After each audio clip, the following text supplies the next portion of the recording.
Muy bien, quería reflexionar con ustedes sobre dos pasajes que se encuentran en la Biblia, la palabra de Dios, y como título le ponía, estoy haciendo mi parte, y Dios espera que nosotros pongamos nuestra actitud, que pongamos de nosotros, que actuemos nosotros para Él culminar su obra acá en la tierra.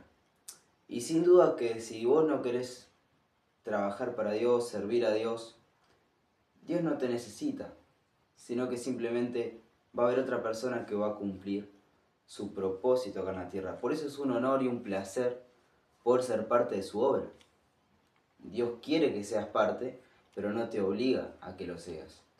Por eso, cuando tenemos la posibilidad de conocer de Dios, es simplemente el privilegio abundante en gracia que Dios nos brinda de poder ser parte de su obra. Si no, esto simplemente sería una religión y no es una religión, sino que es una relación personal. Y ahí en Mateo, capítulo 14, hay una historia que me gusta mucho, versículo 22, y lo vamos a leer, que dice Mateo 14, 22, y dice: enseguida Jesús hizo a sus discípulos entrar en la barca e ir delante de él a la otra ribera, entre tanto que él despedía a la multitud. Despedía a la multitud, subió al monte a orar aparte, y cuando llegó la noche estaba allí solo. Y esto es un paréntesis, pero es interesante que Jesús mismo tomó tiempos para orar, a solas. Si bien estaba con sus discípulos, estaba en comunión con los demás, se tomó tiempos a solas con Dios. Y esto es muy importante y es sin duda una enseñanza para nosotros. Tomar tiempos a solas para orar, para estar solos con Dios. Y sigue diciendo versículo 24, y ya la barca estaba en medio del mar, azotada por las olas porque el viento era contrario, mas a la cuarta vigilia de la noche Jesús vino a ellos andando sobre el mar. Y los discípulos viéndole andar sobre el mar se turbaron y dijeron: un fantasma. Y dieron voces de miedo. Versículo 27, pero enseguida Jesús les habló diciendo: tened ánimo, yo soy, no temáis. 28, entonces le respondió Pedro y le dijo: Señor, si eres tú, manda que yo vaya a ti sobre las aguas. Y le dijo: ven. Presten atención. 29, y les dijo, y él dijo: ven. Y descendiendo Pedro de la barca, andaba sobre el agua para ir a Jesús. Pero al ver el fuerte viento, tuvo miedo, y comenzando a hundirse, dio voces diciendo: Señor, sálvame. Al momento Jesús extendió su mano, asió de él y le dijo: hombre de poca fe, ¿por qué dudaste? Y cuando ellos subieron en la barca, se calmó el viento. Entonces los que estaban en la barca viendo y le adoraron y dijeron, y diciendo: verdaderamente eres el Hijo de Dios. Y quiero que nos pongamos en contexto, pero acá estamos saliendo de varios milagros, donde Jesús ya había hecho milagros y había llegado a multiplicar panes, peces, esa historia que muchos conocen.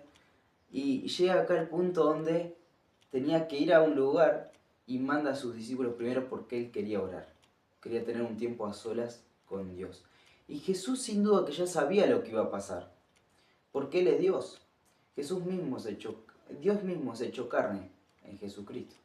Él ya sabía que esta tormenta iba a venir. Ya sabía que Pedro iba a perder su fe. Pero miren, versículo 29, quiero que veamos. Dice: Él le dijo: ven. Y descendiendo Pedro de la barca, andaba sobre el agua para ir a Jesús. Primero que nada, Pedro le dice: mirá, Jesús, si vos sos realmente Jesús, llámame y que yo pueda ir a donde vos estás. Y así caminando sobre el agua, Pedro bajó enfocado en Jesús y pudo caminar sobre el agua. Pero al instante miró hacia su costado y en el costado lo que había era turbulencia, problemas, situación X que realmente en nuestra vida muchas veces las tenemos. Cuando nos desenfocamos de la mirada de Cristo y miramos el contexto en el cual vivimos, muchas veces no es el mejor. Y muchas veces estamos en problemas. Y muchas veces nuestra casa no es la ideal. Y eso provoca que nos salgamos del foco y nos hundamos, que perdamos nuestra fe. Y esto es lo que le pasó a Pedro. Pedro estaba enfocado en Cristo, enfocado en Jesús. ¿Y qué pasó? Caminó sobre las aguas. Ahora, cuando miró hacia su costado, toda la tempestad que había, él perdió su fe y cayó. Ahora, ¿se hundió y se ahogó? No, sino que Jesucristo puso su mano, extendió su mano, dice allí versículo 30, y al tener miedo extendió su mano, pero al ver el fuerte viento tuvo miedo, dice, y comenzando a hundirse, dio voz diciendo, Señor, sálvame. Y esta oración Dios siempre la va a responder. Y en tu vida, si hay un momento que estás complicado, hay veces que hay que decir, Señor, sálvame.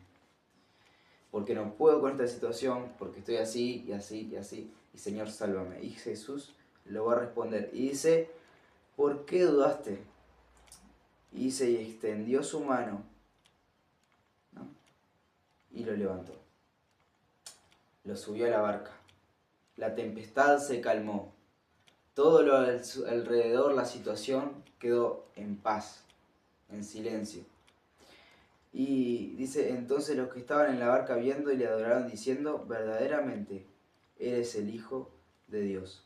Estos muchachos, estos discípulos, estos amigos que estaban allí arriba de la barca, realmente creyeron y dijeron, verdaderamente eres Dios, en el momento que vieron el milagro. Y en el momento que Pedro estaba a salvo. Y le adoraron, le adoraron. Y qué lindo es saber que la gente ve el testimonio de un cristiano y busca a Jesús por el testimonio de esta persona. ¿Y estoy haciendo mi parte? ¿Estoy yendo hacia Jesús? ¿Estoy caminando enfocado en Jesús? Y miren, los invito a que me acompañen a otro pasaje en Juan capítulo 2. Juan 2, versículo 1. Juan es un libro de la Biblia del Nuevo Testamento, capítulo 2, donde es muy particular lo que vamos a leer, porque es el primer milagro de Cristo acá en la tierra. Y miren, dice, al tercer día se hicieron unas bodas en Caná de Galilea, y estaba allí la madre de Jesús, y fueron también invitados a la boda Jesús y sus discípulos. Y faltando el vino, la madre de Jesús le dijo, no tienen vino. Jesús le dijo, ¿qué tienes conmigo, mujer? Aún no ha venido mi hora. Y contextualmente, mujer en ese momento era señora. Le respetaba mucho Jesús a su mamá. Esto es un paréntesis, pero tener en cuenta eso. Que si Jesús mismo siendo Jesús, respetó mucho a su mamá. No al punto de adorarla, ni venerarla, pero sí de quererla y de respetarla y ponerla en el lugar que se merece. Por eso también es importante tener en el lugar que se merece a María. No adorarla, pero sí tenerla en el lugar que se corresponde. Porque Jesús la puso en el lugar. Y Dios mismo la eligió para poder ser parte de la obra y poder traer a su Hijo, quien es nuestro Salvador actualmente, y por siempre lo será, acá a la tierra. Versículo 4, le dijo, ¿qué tienes, mujer, conmigo? Aún no ha venido mi hora. 5. Su madre dijo a los que servían, haced todo lo que os dijere. Y estaban allí 6 tinajas de piedra para agua, conforme al rito de la purificación de los judíos, en cada una de las cuales cabían 2 o 3 cántaros. Jesús le dijo, llenad estas tinajas de agua, y las llenaron hasta arriba. Entonces le dijo, sacad ahora y llevadlo al maestresala, y se lo llevaron. Cuando el maestresala probó el agua hecha vino, sin saber él de dónde era, aunque claramente los sirvientes que habían sacado el agua, llamó al esposo y le dijo, todo hombre sirve primero el buen vino, y cuando ya habéis bebido mucho, entonces el inferior. Mas tú has reservado el buen vino hasta ahora. Este principio de señales hizo Jesús en Caná de Galilea y manifestó su gloria, y sus discípulos creyeron en él. Y estamos hablando acá 30 años después de Cristo aproximadamente, o sea que Jesús recién estaba empezando su ministerio de expandir, su ministerio de hacer milagros. Y acá vemos el primer milagro de Jesús en la tierra. Y quiero que nos enfoquemos en versículo 7 y dice, primero que nada, versículo 3, en donde su mamá le dice, mira, no tienen vino. Y Jesús le dice, ¿qué tiene mujer conmigo? O sea, aún no ha venido mi hora. Y ¿saben qué? Este es un punto muy importante, porque Jesús, siendo Jesús, esperó y esperó los tiempos de Dios. Y él sabía que tenía que esperar el tiempo de Dios, y el tiempo que Dios había establecido para hacer la obra. Y muchas veces nosotros estamos apresurados y queremos hacer todo rápido, pero en realidad es esperar y ver cómo Dios lo quiere en sus tiempos. Y eso me da tranquilidad en muchas cosas, porque Dios sí tiene el control. Aunque nosotros quizás tenemos la actitud de María de decir, mirá Jesús, no tienen vino, hay que hacer algo ya. Y Jesús dice, no ha llegado mi hora. Y esa actitud de Jesús de decir, esperemos a ver cuando Dios lo quiera. Esperemos a ver que si Dios quiere, en su momento será perfecto. Y así lo fue. Fue el mejor vino de ese casamiento. Y su madre le dijo a los que servían, del servicio, le dice, haced tal cual lo que Jesús os mande, ¿no? Y es interesante, pero versículo 7 dice, llenad estas tinajas de agua, y las llenaron hasta arriba. Mi pregunta era, y te pregunto, ¿Jesús no tendrá poder para que en esas tinajas de agua o tinajas vacías aparezca vino, y el mejor vino, sin necesidad de ir a buscar agua? Sin duda que sí. Sin duda que Jesús tiene el poder para hacer eso. Pero en cambio, y sin lugar a duda, Dios da la oportunidad a que nosotros, siendo siervos, siendo personas comunes, podamos ser parte de la obra de Dios. Y esto es lo que Jesús hizo acá. Hizo parte a los que estaban allí. Por eso la obra de Dios no se hace individual, no es uno solo, sino que es en grupo. Es generando un ambiente de trabajo. Generando la actitud de uno de poner de nuestra parte para que Cristo termine y culmine su obra haciendo el milagro como lo hizo acá. Y esto es un grupo, y es una familia, y Cristo quiere unirte, quiere que seas parte de, aún mira, en una boda, que estaban, me imagino que muchas personas importantes, Jesús eligió a los del servicio, aquellos que quizás no eran los privilegiados, pero sí que tienen la actitud de obedecer literalmente lo que Jesús quería, que era llenar las tinajas de agua, y así lo hicieron, las llenaron hasta arriba, y dice, versículo 11, bueno, después del milagro, maestresala probó y dijo, este es el mejor vino, y lo dejaste para el final, qué bueno, pero sin saber que era Jesús quien estaba en el medio. Y versículo 11 me parece muy lindo e importante, y dice, este principio de señales hizo Jesús en Caná de Galilea y manifestó su gloria, y sus discípulos creyeron en él. Sus discípulos creyeron en él. ¿Se acuerdan la anterior historia? Un Pedro que se estaba hundiendo y Señor, sálvame. Y Señor lo levanta, extiende su mano y lo saca. Aun cuando Pedro miró hacia su costado, se hundió, pero Jesús mismo lo saca. Y acá vemos cuando sube a la barca, Pedro, Jesús y la tempestad se calma, allí creyeron. Los discípulos creyeron. Los que estaban sobre la barca dijeron, verdaderamente eres hijo de Dios. Y acá vemos a Jesús mismo mostrando su gloria, manifestándose y demostrando que Él sí tiene poder, pero también respetando los tiempos de Dios. Y dice, y sus discípulos creyeron en él. El testimonio de Jesús, el testimonio de Pedro y de Jesús en la barca, provocó que las personas de su alrededor, el contexto en el cual estaba, creyeran y dijeran verdaderamente, este es Hijo de Dios. Y en nuestra vida nosotros estamos mostrando este testimonio para que los que están a nuestro alrededor digan, verdaderamente este es Hijo de Dios. Verdaderamente este sí cree en Jesús y vive a Jesús. Y miren,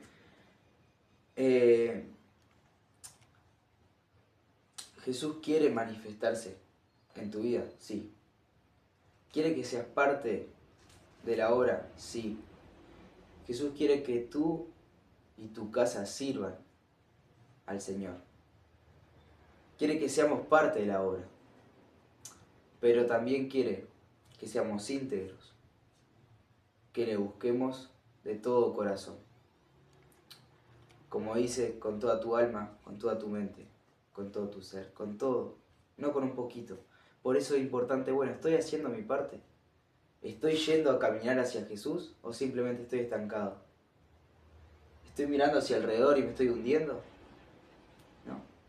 ¿Estoy siendo uno de los de la boda acá, sentados, simplemente tomando el vino que ya había y bueno, y si no hay más vino no se toma más? ¿O estoy actuando para que Dios termine y culmine su obra? Y en el lugar donde estás, en la iglesia donde estás, en el contexto donde estés, bueno, estás siendo el testimonio para que los demás crean y digan, verdaderamente este es Hijo de Dios. Verdaderamente Jesucristo vive y realmente lo sé porque lo veo en Él. ¿Estás siendo esa persona? Y para terminar, en Efesios, un libro más hacia el Nuevo Testamento, Efesios, capítulo 2, versículo 4. Quizás muchos lo conocen, pero sin duda que es importante resaltar esto. Y dice, pero Dios, que es rico en misericordia, por su gran amor con que nos amó, aun estando nosotros muertos en pecado, nos dio vida juntamente con Cristo. Por gracia sois salvos. Versículo 8 dice, porque por gracia sois salvos por medio de la fe, y esto no de vosotros, pues es don de Dios. Y miren, podemos ser las mejores personas, las mejores familias en esta tierra, pero si no tenemos fe, no tenemos el perdón de Dios, no tenemos la posibilidad de ir al cielo. Y es bíblico, por gracia sois salvos por medio de la fe. No es don de ningún pastor, no es ningún don de nadie, de ninguna persona, sino que es Jesús mismo obrando y culminando su obra. Pero espera Jesús a decir, yo quiero ser salvo. Y así como Pedro se estaba hundiendo y dijo, Señor, sálvame, muchas veces tenemos que decir, Señor, sálvame. Y Jesús está ahí extendiendo su mano para salvarnos. Y es este el desafío. Estoy haciendo mi parte de seguir a Jesús, de buscar de Jesús, para que Jesús culmine su obra en mi vida, para que Jesús transforme mi vida. Y si pensás que sos buena persona, quizás lo sos, pero no tenés a Jesús en tu corazón,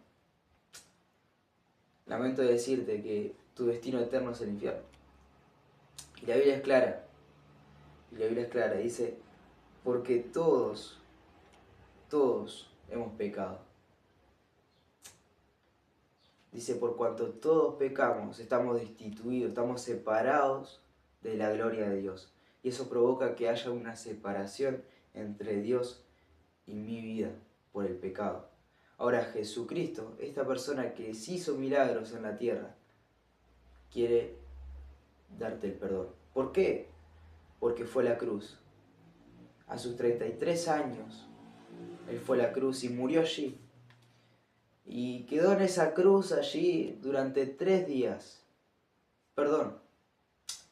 Quedó en esa cruz durante unas horas y en esta tierra durante 3 días.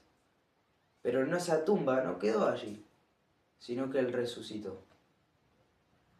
Y esa cruz que vemos colgado a este Jesús Jesús ya no está en esa cruz, sino que Él está a la diestra del Padre.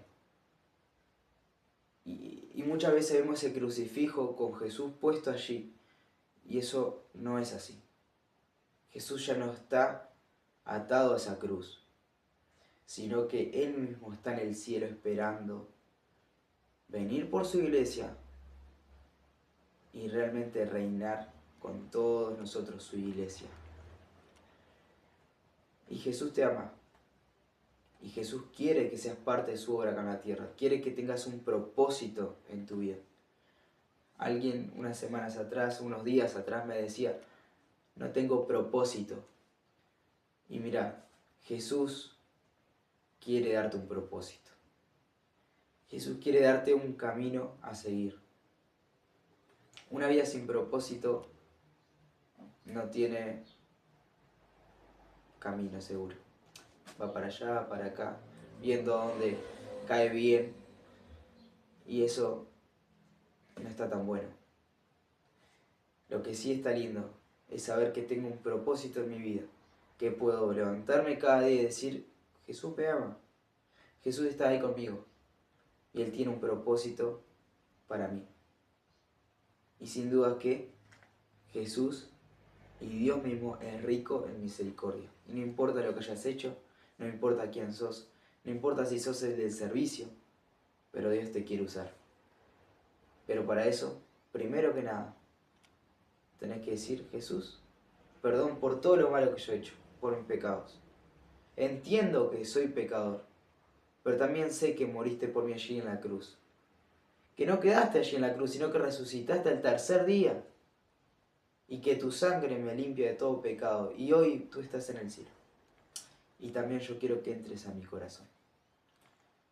Y esa es la oración de fe, la oración de salvación.